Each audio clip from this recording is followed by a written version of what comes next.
সেই কাঙ্ক্ষিত মসজিদ, যে মসজিদের কথা আমি আপনাদেরকে বলেছি, এটা হচ্ছে সেই আল রাজি মসজিদের আউটসাইড বা ইনসাইড, যে পার্কিং এরিয়া যেটাকে বলে। এখানে বিভিন্ন রকমের বাজারও বসে, অনেক ধরনের খেজুর, বিভিন্ন রকমের জিনিস, মধু বিক্রি হয়। তো এখানে মানুষ জমায়েত হচ্ছে, ধীরে ধীরে গাড়ি পার্কিং করছে, আস্তে আস্তে তারা মসজিদের ভিতরে রওনা হবে। এটাই সেই আল রাজি মসজিদ যেটা আপনারা ভিডিওর মাধ্যমে দেখছেন। এটাই সেই ভিতর সাইড, এবং ঝাড়বাতিটা দেখছেন এত এত এত বড়, যেটা আমাদের দেশের একটা মসজিদের সমান।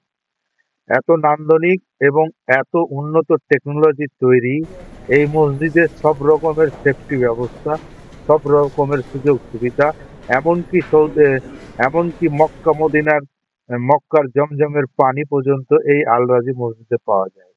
আমার মতে মনে হয় যত সম্ভব রিয়াদের সব থেকে বড় মসজিদ আল রাজি মসজিদ। তবে আপনাদের কাছে একটাই আমার রিকোয়েস্ট, ভিডিওটা অবশ্যই অবশ্যই শেয়ার করবেন, তার সাথে সাথে কমেন্ট এবং লাইক করবেন।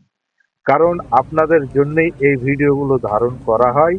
কারণ সব সময় আমরা সময় পাই না, কিছু কিছু ক্ষেত্রে আমরা যখন ওই সাইডে যাই তখন আমরা এই মসজিদে সালাত পড়ি। তো আপনাদের জন্যই এই ভিডিওগুলো বানানো। তাই আপনাদের কাছে আমাদের একটাই রিকোয়েস্ট, যেন ভিডিওগুলো যেন শেয়ার করবেন এবং আরো বন্ধু বান্ধব আত্মীয় স্বজনকে দেখানোর সুযোগ করে দেবেন।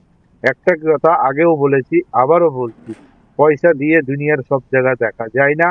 কারণ দেখতে গেলে ভিডিওর মাধ্যমে দেখতে হয়। আমরাও অনেক দেশ দুনিয়া দেখি ভিডিওর মাধ্যমে, লাইক কমেন্ট শেয়ার করে দিই। তো যাই হোক, আপনাদের ভিডিওটা কেমন লাগছে আপনারা যেন অবশ্যই কমেন্ট করে জানাবেন। এটা হচ্ছে এত বড় একটা ঝাড়বাতি, যে ঝাড়বাতিটা আমাদের দেশের যে কোনো একটা মসজিদের সময় ঝাড়বাতি। এই যে মানুষজন দেখতে পাচ্ছেন সবাই জমায়েত হচ্ছে, এই মসজিদের সালাত কমপ্লিট হয়ে যাওয়ার পরে আমরা আবার পুনরায় বাইরে বেরিয়ে আসার জন্য রেডি হচ্ছি। কারণ এখানটাতে খুব জমায়েত হওয়ার পরে যত তাড়াতাড়ি জমায়েত হয় ঠিক তত তাড়াতাড়ি কিন্তু ক্লিয়ার হয়ে যায়। আর সব থেকে বড় বিষয়, প্রশাসনিক সব রকম সুযোগ সুবিধা। ধন্যবাদ, সবাই ভালো থাকুন এবং সুস্থ